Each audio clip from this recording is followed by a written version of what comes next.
This is an attempt to take the conversation a little more deeply into what we mean by the California model or any state or city model. According to the UN, all of us who live in California are subnational. And to even get our voices heard at the UN process, we have to go through our State Department. So it takes much more understanding and a deeper sense of things. We also are doing this because we have a crippled federal government, certainly on the congressional side, so it's very much up to us. And one of the morning panelists, Wade Crowfoot from the governor's office, has agreed to sit in and dialogue with the panel, so we're adding him to the list of commentators. Mark Hertsgaard, who's become one of the foremost, one of the leading narrators of the whole history of the environmental movement and the climate crisis, will be our moderator, and I think he will take it from here. Mark, are you here? So let's have Mark come out. You want to speak from here? Mark Hertsgaard. Thank you, Tom. Yep. Thanks, Tom. Thank you, everybody. Boy, what an exciting morning. As a journalist, my hand could barely keep up with all the exciting and, I must say, very newsworthy developments. And as somebody who has covered climate change since 1989 and has written a lot about California's climate leadership in the last 10 years, I found myself learning so many things in the last 2 hours that I didn't already know. So that bodes well not only for our state and our future, but for the rest of today as a working session. So let's get right into it. I am going to be the moderator for this panel, and we're not going to, as you'll see there, David Orr, who many of you know from past Bioneers, he's not going to be able to be with us for this panel. However, as Tom just mentioned, Wade Crowfoot will be joining us shortly. And we have three distinguished individuals here that I will introduce. They will each speak 5 to 6 minutes, drilling down into some of the specifics involved with the big inspiring visions that we just heard about. Then I will be posing some questions to them and as well as to Wade Crowfoot, and we'll take it from there. So I'm going to introduce all three at once. Please hold your applause until the end. We're going to start with Ann Notthoff, who is officially known as the California Advocacy Director for the Natural Resources Defense Council, the NRDC. But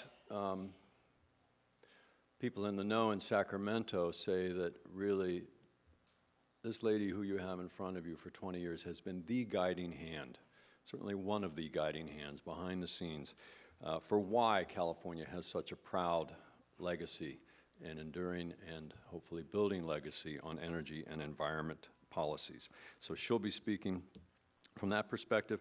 We also have immediately to her left Andy Lipkis, a longtime activist with a group called TreePeople that started, I think, 40 years ago almost now, and with something that's, I must say, very close to my heart as someone who used to live up in the forests of the Sierra Nevadas, trees, who are our best friend when it comes to fighting climate change, and he's going to be talking about that. And then finally, at the end of the panel there, Mr. John White, who's the Executive Director for the Center for Energy Efficiency and Renewable Technologies. Energy efficiency is arguably the crown achievement of California over the last 40 years, and as we've just heard, there's a long ways to go there and a lot of opportunities. So we're going to hear about that, and then Wade Crowfoot is on a phone call now. He'll be coming up to join us. So they will speak from there, and 5 to 6 minutes, and then I will interview them just the way a journalist would interview them on television. And I think we are taping here today anyway. So, Ann, why don't you go right ahead? All right, thank you so much. As Mark said, I'm Annie Notthoff. I've been with NRDC for almost 35 years now, and Tom told me to start by telling a story, and I would say that I actually didn't start out as an environmental advocate in Sacramento, but as a coastal advocate, but every time that developers didn't get what they wanted in front of the Coastal Commission, they would run to Sacramento and try and get the Coastal Act amended. So I'd have to go to Sacramento and try and stop that. And as a consequence, I got to know the legislature and the administration and how things worked. And in the late 90s, when Governor Davis was elected and John Burton was the Senate pro tem and Antonio Villaraigosa was the Speaker of the Assembly, we had strong environmental leaders all in a position to really make something happen. And so that's when I started focusing on Sacramento specifically. And the first year, we got California's Marine Life Protection Act enacted. So California is not only a leader on climate issues, but certainly our coastal and ocean policies, public health policies are all policies that have been replicable and adopted in other states and nationally. And that's certainly one of the key values for working hard in California and thinking in a visionary way and using the political support and the public support that we have here for strong policies and things that we can export from California. Because as big as we are, we still can't do it on our own. California's climate program is, I think, as Tom and others would say, is the envy of the world in many cases. And if you go to any of these international events, California is kind of a rock star, and a lot of that is because the United States is a little bit missing in action on this area. But California didn't do this all at once. We started with just actually doing an inventory of our greenhouse gas emissions, which former Senator Byron Scher was the author of that bill, and John was very involved in that. And then once we started figuring out, what do we have to work with, we identified that transportation was, in California, the single biggest source of greenhouse gas emissions. And so in 2002, with a freshman assembly member who used to be on the Coastal Commission, who I had known from there, Fran Pavley, introduced AB 1493, and California got the first bill to regulate greenhouse gas emissions from cars and light trucks in the world. And that really set the stage for really amping up how we're going to tackle greenhouse gas emissions. That led to AB 32 in 2006, along with SB 1368, which is California's clean power plant standard, some of which you can see reflected in the President Obama's Clean Power Plan that is now out for review by the EPA. Then we had the Renewable Portfolio Standard and the Million Solar Roofs, followed by the SB 375, which again is the first law in the country that links land use and transportation with greenhouse gas emissions and vehicle miles traveled reduction. All of these are innovations that California spearheaded that have since been adopted in one way or another in other jurisdictions. I think these are all focused on reducing greenhouse gas emissions. The next thing that we looked at was the equity of how we're implementing these policies. And I want to talk about that as a key component for what we do going forward as well. But Senator De Leon's SB 535 made it required that some of the funds that are collected for carbon pollution are distributed to low-income communities and some of the communities that are most affected by pollution. And then just this last year, we had the Million Electric Vehicle program that Vienne talked about earlier, and we also did some carve-outs in the state budget for distributing auction revenues from carbon pollution fees to community, both transportation, affordable housing, and low-income communities. So I think that what's characterized the last couple of years is this growing awareness of the need to look at how we are applying our policies here in California in an equitable manner so that the clean energy economy is for everyone. It's not just for one sector or another. Clearly, the fossil fuel industry and big oil are trying to divide the California public when it comes to clean energy and climate policies. The oil companies are now engaged in yet one more false campaign about this hidden gas tax. If you might have seen very sympathetic-looking young women popping up on your Facebook, or I've seen even a couple of ads on these too, so of how there's this hidden gas tax coming in January when fuels are going to be under California's greenhouse gas cap.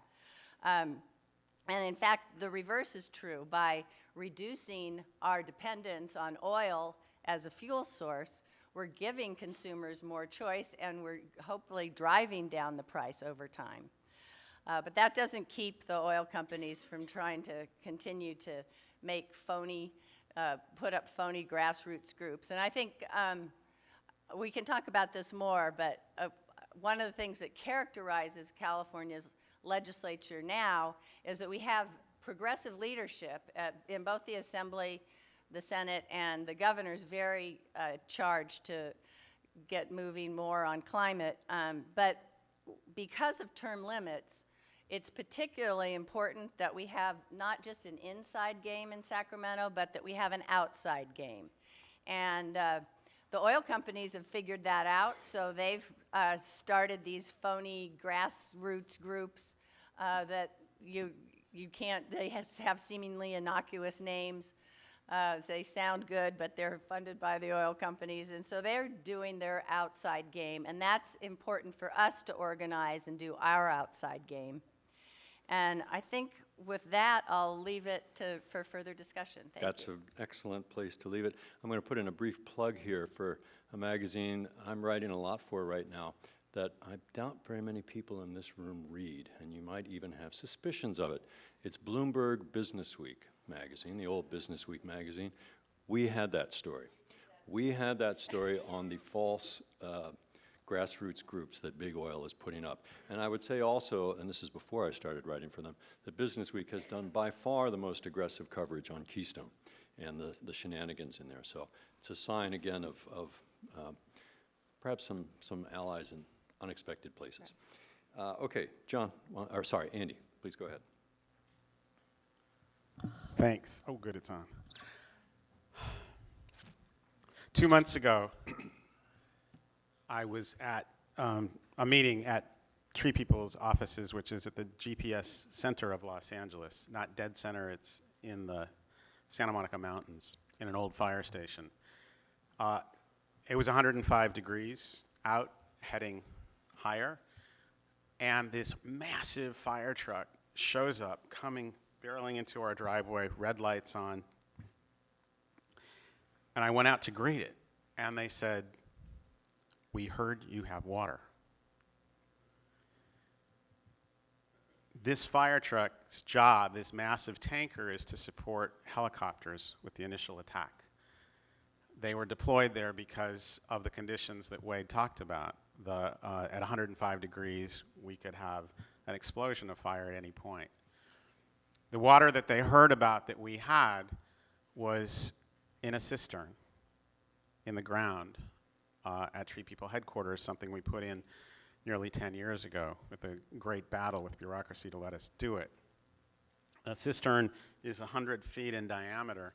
It's 10 feet deep. It collects the water from our parking lot and the rooftop of our Lead Platinum Center. It was dry in January. In February, it rained 4 inches in Los Angeles, and that gave us 81,000 gallons from our parking lot and rooftop, which provided enough water to support that tanker. I said, "Come and get the water, please," and they called another fire station. They came and they started pumping and practicing. That one rainfall gave us enough water in that tank for 450 helicopters full of initial attack of emergency firefighting water.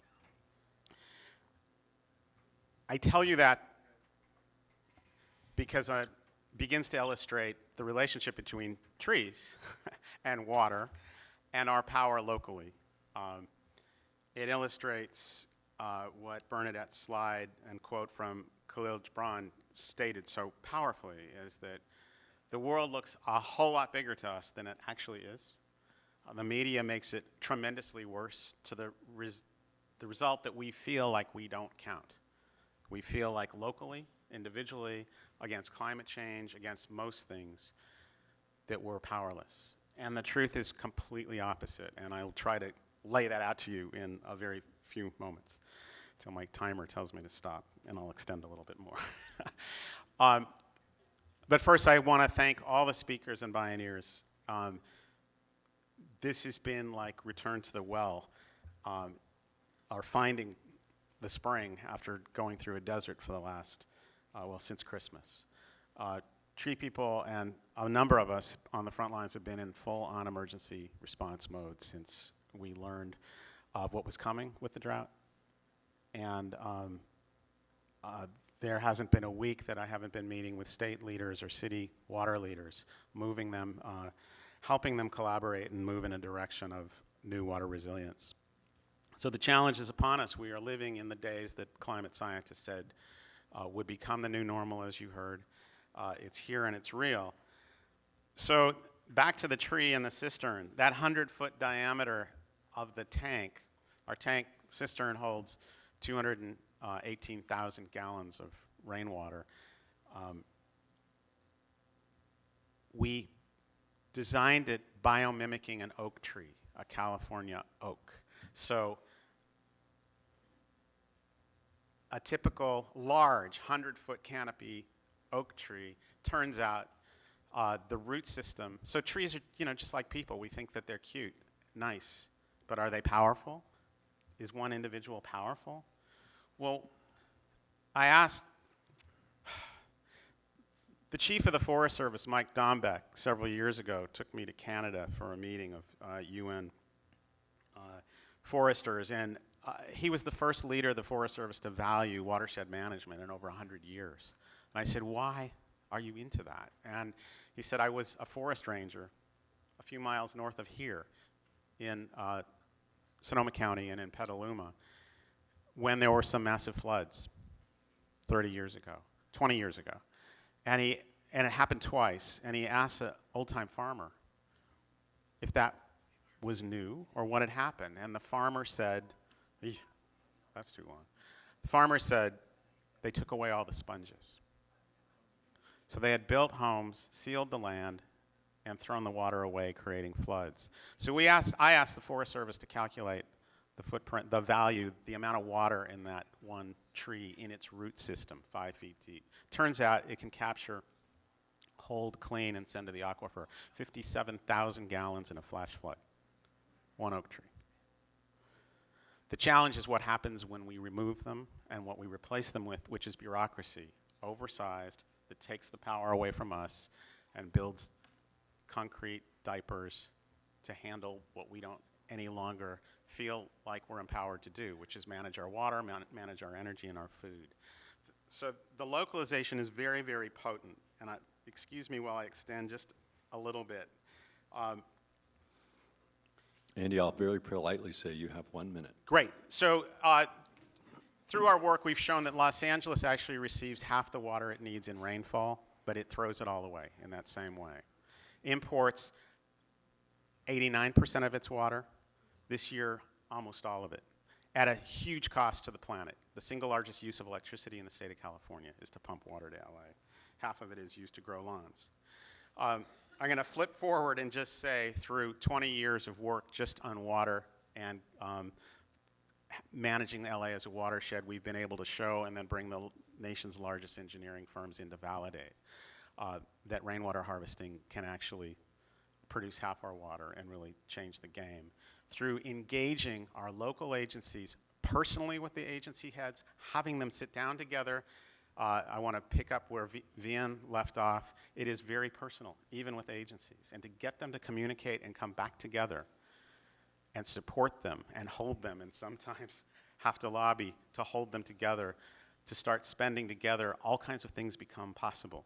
So today, the head of water in the water department in Los Angeles declares that he's learned and believes that rainwater harvesting is the next major source of water for LA. We are taking, from Wade is coming, if Ebola doesn't take him out, we're taking 18 of the states and the region's largest water leaders to Australia to see what they did in their millennium drought, a 12-year drought that nearly took out the country. They solved it, they saved the country by mass distribution of rainwater cisterns and tanks, millions and millions of them. And they did it in a matter of a couple years. We have designed for Los Angeles the nation's, maybe the world's first smart water grid, electronically networked cisterns, so we can get them up and running, so they can be there for flood protection, water supply, stormwater quality.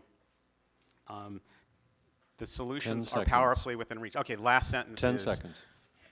it turns out 80% of the funding in all municipal projects for infrastructure come locally. The rest is from the state and the feds, but the power is local. We need the leadership, we need the incentives to actually kick it over. Thank you very much. All right, and now John White, without further ado, and you'll see just coming in behind you, not to interrupt, but Wade Crowfoot is joining us. John, go ahead, and then we'll enter into a conversation. Thank you, Mark, and thanks to the panelists and to our early speakers for waking us up and getting us inspired. I'm grateful to be here to talk about clean energy and the work that we do. I'm a native of Southern California, went to school at UC Riverside, grew up in Pasadena, so I've had more than 60 years of exposure to air pollution. Fortunately, it's gotten better. My career has been organized around, first, reducing air pollution, and from that fight is how we came to clean energy. And I actually think that it's important to remember that climate change really is an air pollution problem and not something completely separate. I think that one of the things that Bernadette touched on earlier is that we've had a lot of success. But we've had a lot of success in relatively modest terms. And I think now we're starting to deal with the consequences of our success and needing to shift our focus and our strategies. Because up to now, we've been sort of adding renewables and solar onto the fossil fuel-based grid, sort of like a green side salad on the greasy fossil fuel burger plate, okay? And what we've now got to do is make the clean energy resources on the demand side and the supply side the main part of the grid. But at the same time, we still have a fossil fuel-oriented grid. And so this new problem that we're supposed to be freaked out about and make us slow down and rethink everything is that we have a lot of green power coming on the grid in the middle of the day especially.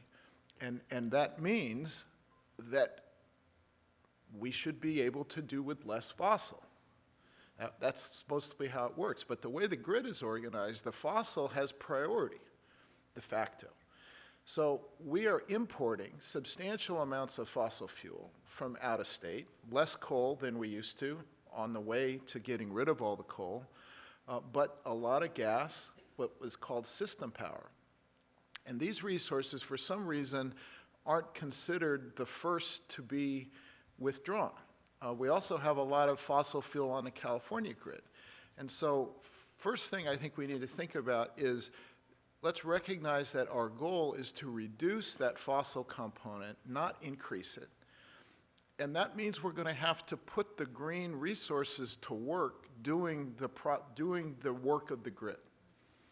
Okay, it's not enough just to add on more solar and more wind and more geothermal. What we need to do is rely on these resources to run the grid. And that's going to require some imagination. It's going to require a change in policy. It's going to require renewable advocates to think about how the grid works, recognize that while we love solar, solar has a profile that matches nicely with the daytime loads, but not so much when the sun goes down. So it puts a premium on mixing and matching these resources so they fit together.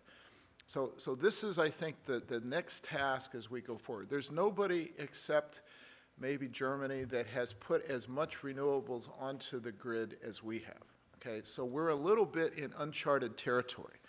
And unfortunately, our grid operators and our regulators are conservative in their orientation. Their orientation is rely on the natural gas plants to keep the lights on because the renewables and the demand side are untested and unproven. And so to me, that's the challenge, is that we have to take these clean energy resources and bundle them and organize them together, fit them together with other technologies like demand response, where we are bending the load towards the generation profile, which means we're going to want to charge our electric vehicles in the middle of the day.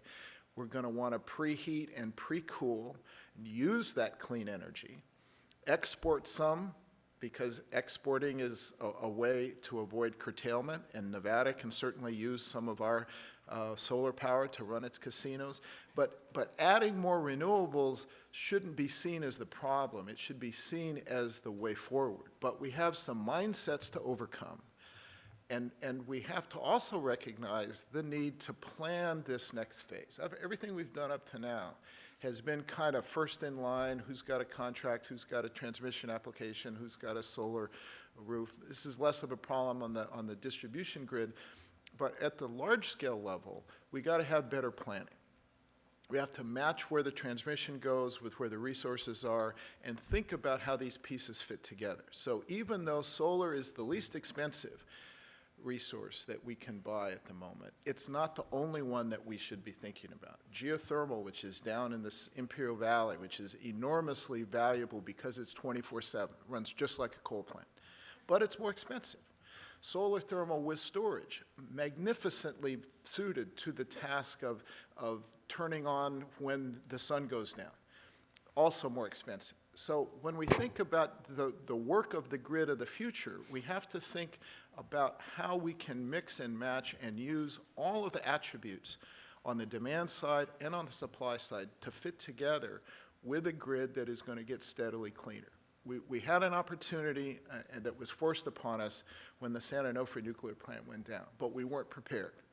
The utility never wanted us to plan for doing without San Onofre. And because of where it's located in southern Orange County, it was sort of a very big deal when it went away, because things like voltage and local generation was suddenly missing. Our response has been the conservative one. We're building more gas. We haven't yet figured out how to rely on the green resources to keep the lights on as the primary base. And that's the challenge of the next 10 years, is to mobilize and utilize our green resources and our demand side resources to optimize the grid to run on less carbon. And this has regional implications and lessons for other places as well. Because we import a lot of fossil fuel from other states, we are part of their compliance problem under the EPA rule. So if we start buying renewables instead of gas and coal, that will help clean up the regional emissions, and I think creates an opportunity for a broader Western grid that gets cleaned up. But it requires us to think differently about the task, and so I want to urge everybody to think about not just adding more renewables to the grid, which we all want to do, but let's work on how to make renewables the base of the grid, with the gas like the French fries on the side, all right, instead of the green side salad. And I think we have the opportunity to do that, but we have to be not complacent and not so self-congratulatory. I'm grateful that California is in the forefront, but we have a lot of work to do, and unfortunately, because of the drought and because of this increased reliance on natural gas, in the near term, our greenhouse gas emissions from the electric sector may be going up. So we need to double down. As Tom said in his slide, we need to double the rate of emission reductions, and that means putting these renewable resources, not just as pretty and green on the side, but as the central way we run the grid, and I think we have an opportunity to do that. Thank you very much, John. Yeah, give them all a round of applause. And now I'm going to come over and join them and ask a couple of questions and take the conversation forward. I'll sit next to you there, Wade. I think we can manage this. Can you all still hear me? Good. Oops. All right, so don't touch the mics, just share them. I'm going to pose two questions to you. You missed some of it, so I'll just refresh. Two to start, and one is something that Annie said about how, in order to push progress, we, the environmental movement or environmental-minded people, need an inside game and an outside game in the same way that the oil industry is practicing now. And I'd like to ask you about that. What, from the standpoint, especially for a crowd like this, many of whom I'm sure have given you some headaches with some of their complaining, as a government official who is trying to do the right thing, what does it mean for you, an inside game and an outside game from advocates? What is an effective outside game to help you and the governor and people of goodwill inside the government achieve what you want to achieve?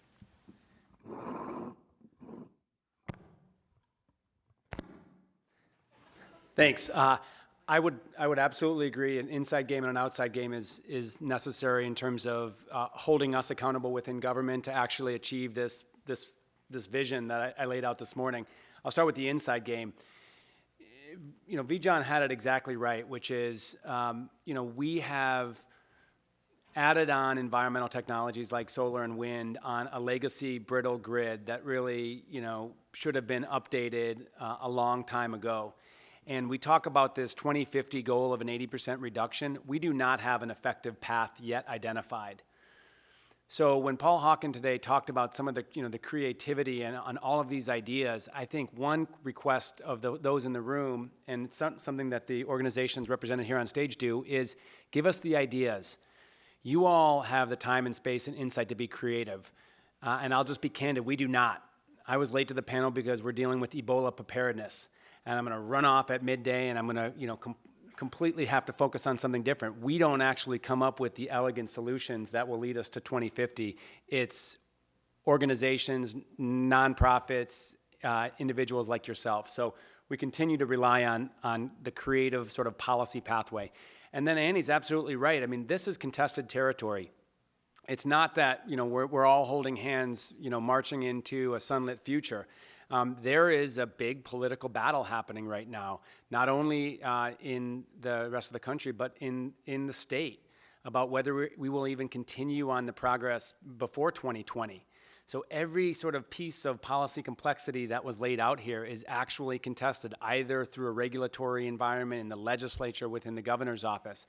So I would never undercount actually any sort of political activism you take part in.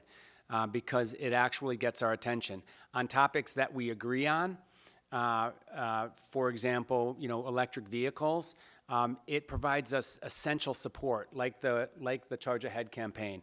On issues where there's disagreement, like fracking and what we should do on fracking, your activism or the activism of those who want a fracking moratorium gets noticed. And so I think it's important for you to make the political voice heard. I would say, and Annie could disagree with me, but environmentalists get a rap in the state and the country that there's a lot of folks that are environmentalists, but their voice is not as strong as other interested parties in policymaking. And so I think we can continue always to be stronger as environmentalists towards pushing us, even if we agree on most things, to go further. One other specific question, John White said we have to really think differently about the grid. So I'm going to put you on the spot. Somebody mentioned earlier today, the governor's going to name a new CPUC. Has the governor decided who that individual will be yet? The way not to get fired from your job is to simply change the subject. Way above my pay grade. I don't think that decision's been made, but ultimately rests with the governor. I mean, I'll say this about Governor Brown. He is directly the decision maker, certainly on the issue of who will be the next CPUC president, but even on the policy choices made here. So we like to say that, Jerry Brown doesn't do talking points. We do not manage, some elected officials, can be managed upwards. If you're staff, you can sort of lead your elected official in the right direction. That's the secret of being a political staffer. Jerry Brown doesn't do that.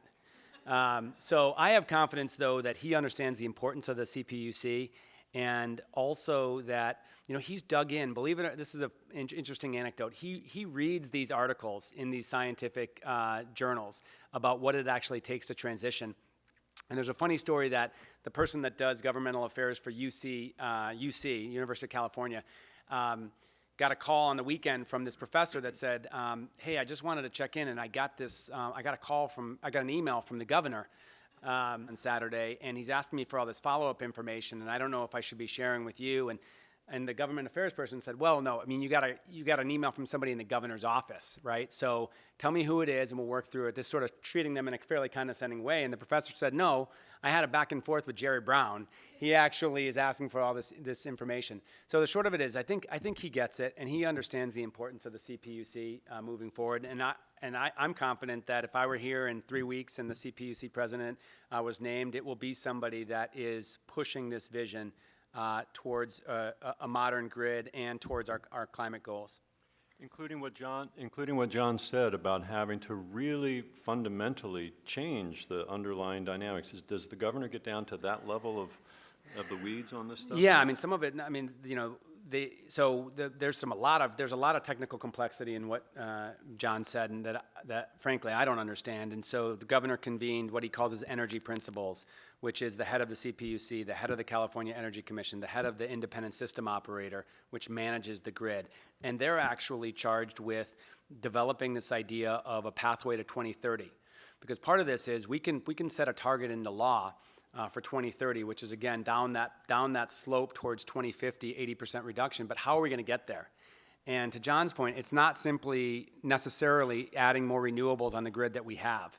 So how does the growth of electric vehicles interact with smart grid technologies that let me control my air conditioning from my cell phone, and phasing out natural gas peaking plants, and how do we reduce the importation of fossil fuels? All of that is complex. The governor's not in the weeds on each of those decisions, but basically these energy principles owe him a proposal sometime early next year for their proposed pathway. And their principles, the energy principles, so that people out here know who they should lobby. Who are those individuals? I'll give you cell phone numbers. I'm sorry to be no, putting I you mean, on the spot. no. These are the chair of the California Energy Commission, Bob Weisenmiller, very thoughtful person. The CEO of the independent system operator, Steve Berberich. CPUC commissioners who are well aware. I mean, there are people far smarter than me in the governor's office on these topics, including Cliff Rechtschaffen and Ken Alex, who some of you know. Michael Picker was a governor's advisor that's now at the CPUC. So there are people with decades of experience trying to figure this out. But I think if they were standing on stage, they would say they don't have all of the answers yet, and that's why it's so important to actually get the people up at this table explaining the situation with the time and space to really come up with the creative response. Mark, can I Andy? just? Add Oh, one- go ahead. Yeah, Annie, go ahead, One and of then the Annie. benefits we have is I think we do have a shared goal. I think we want to decarbonize the California economy. And how we get there is what the details of what we're trying to work out now. I'm not sure that, I think we all agree that we need to do more and we need to do it faster. Whether we put out, numerical goals as an incentive, or whether we really dig down, I think we have to maybe do that, plus dig down into some of the operational barriers that are preventing us from scaling renewables to the point that they need. But I do think that we are in a good place, that we all share the same goal. And I think that I just share one anecdote. The governor, I believe he met with Chevron yesterday, but the day before, he called in a group allied with NRDC, environmental entrepreneurs. Felix, you weren't there, I guess, huh? But to educate him about low-carbon fuel standards and how alternative fuels are ready to go to scale or not, so that he had that information individually to deal with the oil companies one-on-one. That's very interesting. So I wanted to jump in, and I hope we can get those names because it's critical that you actually engage in this. And I wouldn't normally, I mean, who knows of the CPUC, but it also turns out that water and energy are tremendously linked in big ways in the state. We were working with Southern California Edison, their energy efficiency side, which has done massive work to reduce energy consumption. When they looked at our proposal to build the smart water grid, replace half the water we have to import, they said, we think we could fund that. We think we can build that for the just on the energy savings, but we're not allowed to because of the CPUC. We're working to get the rules changed. So because them investing in local water would have a huge impact on carbon, climate change, and energy use. And they were ready to deploy. When San Onofre went down, the massive cost to that agency, they laid off the entire division of 2,000 people and let go of the director of that division. So it's all gone right now. And so everything's intertied. Our water, so intertied. And so that's why it counts who gets this job. And we would like to know who we ought to be communicating about to make sure they're water sensitive and water energy nexus sensitive. Andy, I want to quickly follow up with you and then move to John. You mentioned, if I heard you correctly, that Los Angeles, I assume the city of Los Angeles, could get half of its total water demand through rain harvesting. What would it take specifically, working with the governor's office, to make that a reality?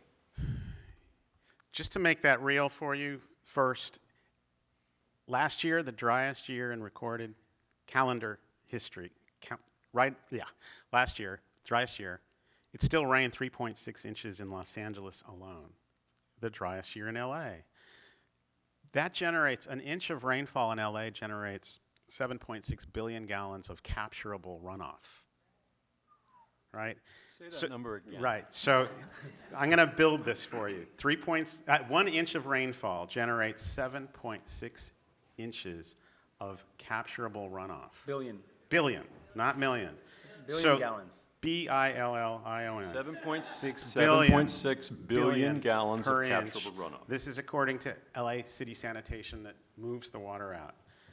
That 3.6 inches generated roughly 28 billion gallons of runoff that we threw away, which was enough for 6,500 gallons per person of the 4 million people living in LA. Right? This year, that 4-inch rainfall I talked about that put 81,000 gallons, that generated 30 billion gallons, or 7,000 gallons per person in 1 week, and it's rained through this drought. But our perception of our lack of power and our perception of the way the world works, that LA is a desert, it's not. But we've created a desert because we throw it away and we import everything because that's the way the power structure works, that's the way the money flows, and it can be changed. So how to change that? How do you change that? And then Wade, I'd like you enabling, to so TreePeople's worked for 20 years on this. We've got the county health department has now approved rainwater harvesting en masse. That was a huge breakthrough because that's the people who prohibit it most places in the country. They've okayed it. The city and the county are now collaborating through us that we have to make it economically feasible. And it's not economically feasible when each agency stays in its own silo. They have to come back and collaborate. And we've been making that possible. Now, we hit all kinds of restrictions and regulations, but with leadership from the state that says we're going to support this, we're going to help finance it just like solar, so people can afford to put not a thimble, a rain barrel of 50 gallons, but 1,000 to 20,000 gallons on their house. That's what they did in Australia.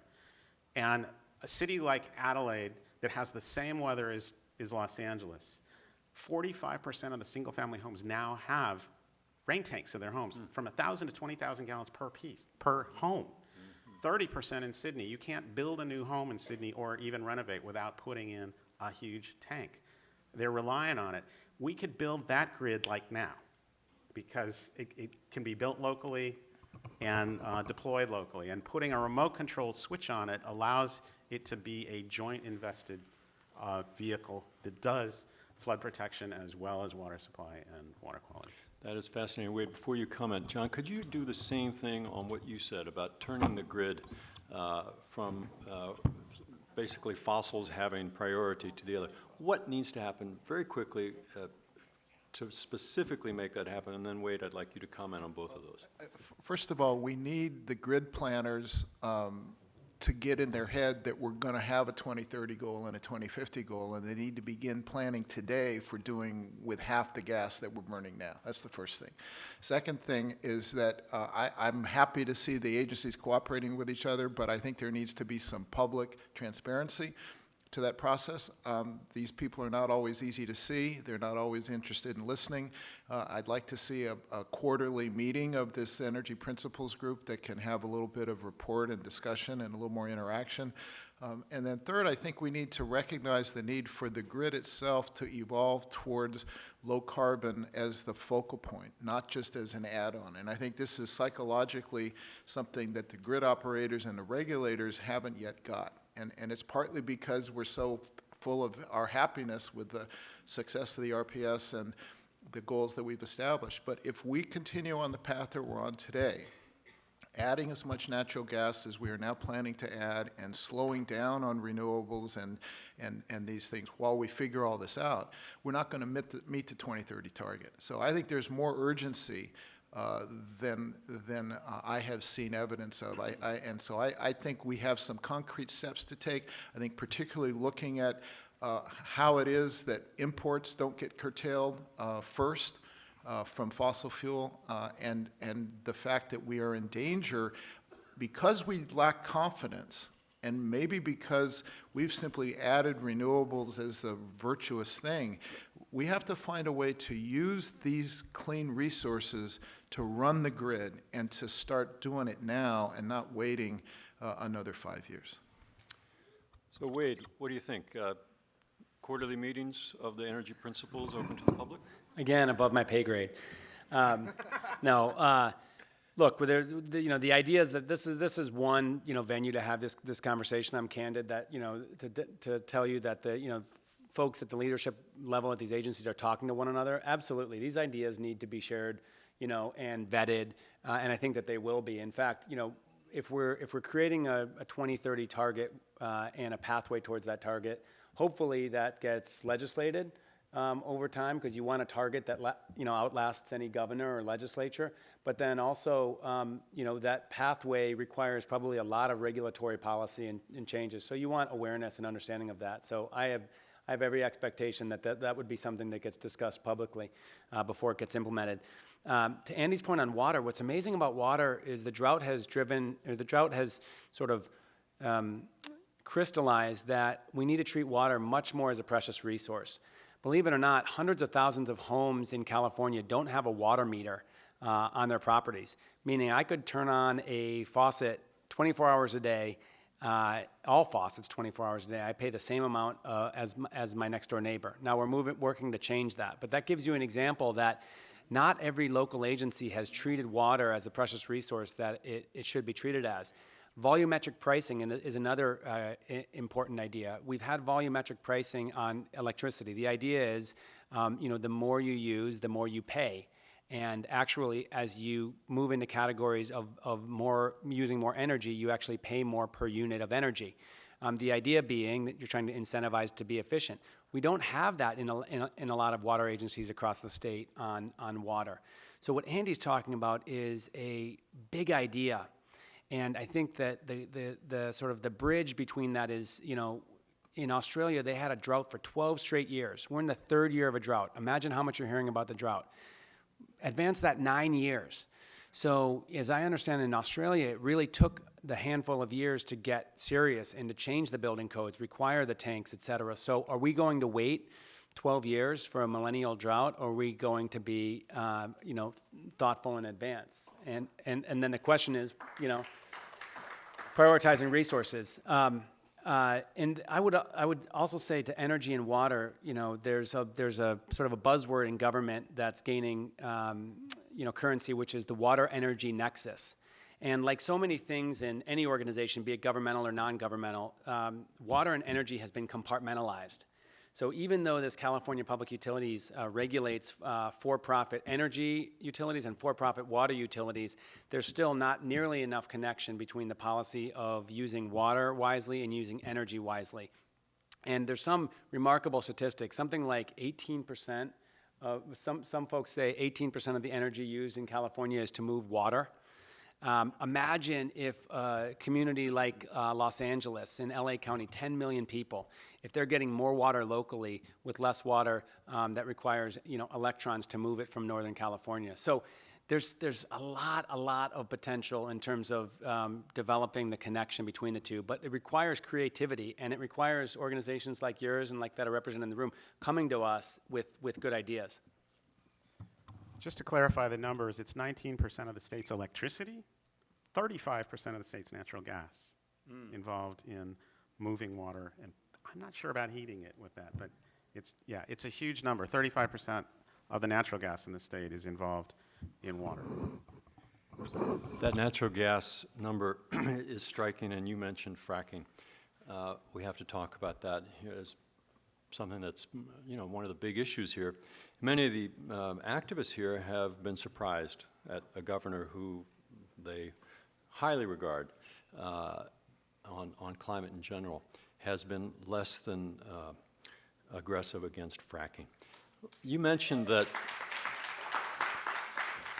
and as a reporter, one hears this often about Governor Brown, that he really does read the science. He really will talk to an individual scientist. Has he read, and like Barack Obama has now done publicly, has he read and affirmed the scientific judgment that was first given by the International Energy Agency and the IPCC, that roughly 2/3 of the remaining fossil fuel has to stay in the ground? Well, I can say this, Mark. Look, I'm not gonna, I'm actually not here to debate fracking because I don't have the expertise on this within our team to do that. But I will tell you that he has spent a lot of time better understanding the impacts of fracking, whether it's to water, whether it's to climate, et cetera. And from our perspective, ultimately, right now we're as I understand it, the state's engaged in a major programmatic environmental review of fracking in California. And I think his point, and he's stated this publicly, is let's really understand the science of this before we act. And so that's the process that we're involved in right now. Absolutely. That is true, and that's what the governor has said.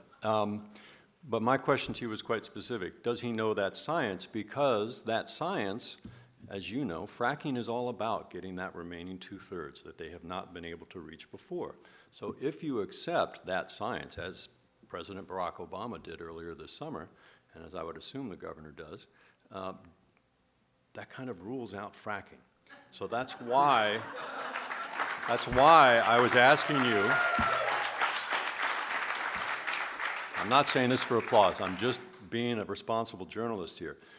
It is a curiosity. If the governor knows so much about the science, that's why I'm trying to ask. Do you know if he has acknowledged, and when will he acknowledge that 2/3 imperative? Well, Mark, you've asked your question and you've answered your question. No, sir. No, I have not answered it. I'm waiting for you to answer it. Well, like I said, look, I'm trying to be candid and be reasonable up here and explain that he is right in here and trying to understand all these pieces. I'm not going to answer what he knows and he doesn't know of a study that's you partially referenced and a conclusion you just came to. So with that said, I can tell you, look, he's got a great amount of integrity on this issue and on climate in general, and I have no doubt that when he feels like he understands the science and what the science dictates, he'll ultimately, make the public policy decisions he thinks are important. And that, ladies and gentlemen, is about as well as a government servant can answer that question. I'd like to suggest that we need to focus on best practices and action items to minimize impacts from what we're already doing now, all right? And I think the fracking activists have focused almost entirely on a moratorium, okay? And the fact is, if you know Southern Kern County, we've basically been fracking for 40 years, okay? We don't call it that, we call it enhanced oil recovery. But I think the thing that's missing here on everybody's part is understanding the things that we can and should be doing today, particularly with regard to methane leaks and regulation of methane. I think I'm going to take a little different tack here. I agree with the theory about keeping the fossil fuels in the ground, but I think there's great value to best practices, best available technology, standards, and regulation being a model for others to follow. And this is an area where I think methane should move to the top of the list of pollutants that we regulate. This is a legacy of misunderstanding the original science of air pollution. Methane was thought to be non-reactive, so we didn't regulate it, we didn't measure it, we didn't monitor it. The fact is, methane is slowly reactive and creates downwind pollution. And so I think one of the things I'm hoping that will come out of this debate is a focus on the need, urgent need, to regulate methane leaks, to require best available technology, and to require monitoring and not just estimates of what that pollution is. Because all the data that we've seen suggests there's much more pollution from methane coming, that's my hearing aid, I'm sorry, than we think. And so I think this is there's room to have a debate about what to do, but I think our focus should be broader than yes or no. It should be on how, when, and what, and how much. There was a report this week about unexplained discharges of waste from oil production into groundwater that was illegal, was unauthorized. You know, that's an area where we can simply just crack down and do some enforcement while we're continuing to talk about the big picture future. So I think big picture future is important, keeping fossil fuels in the ground, minimizing our dependence and use of natural gas, but at the same time, regulating it appropriately with best standards and best practices is something I think we should all be able to agree on. I'll just say that so the same way that we need to figure out how we integrate clean energy into the grid is how do we back out the dirty stuff, the enhanced oil recovery, fracking, oil, and how about crude by rail? We're getting tar sands shipped into the state, you know, so we got to back that out too. So I think that how we move comprehensively to decarbonizing California requires looking at all those different pieces. Very good. And in fairness to the legislature and the governor, that is what John is talking about is what was recently passed in Sacramento. Some environmental groups did not like that. They wanted an outright ban on fracking, but the latest bill is one that requires the study that Wade mentioned and that puts in place some degree of enhanced regulation, obviously a lot farther to go. We have to leave it there. We're a little bit past the 12 o'clock noon, but I would like you, before you stand up, to give this really terrific panel a full, enthusiastic applause. And we'll gather back after lunch.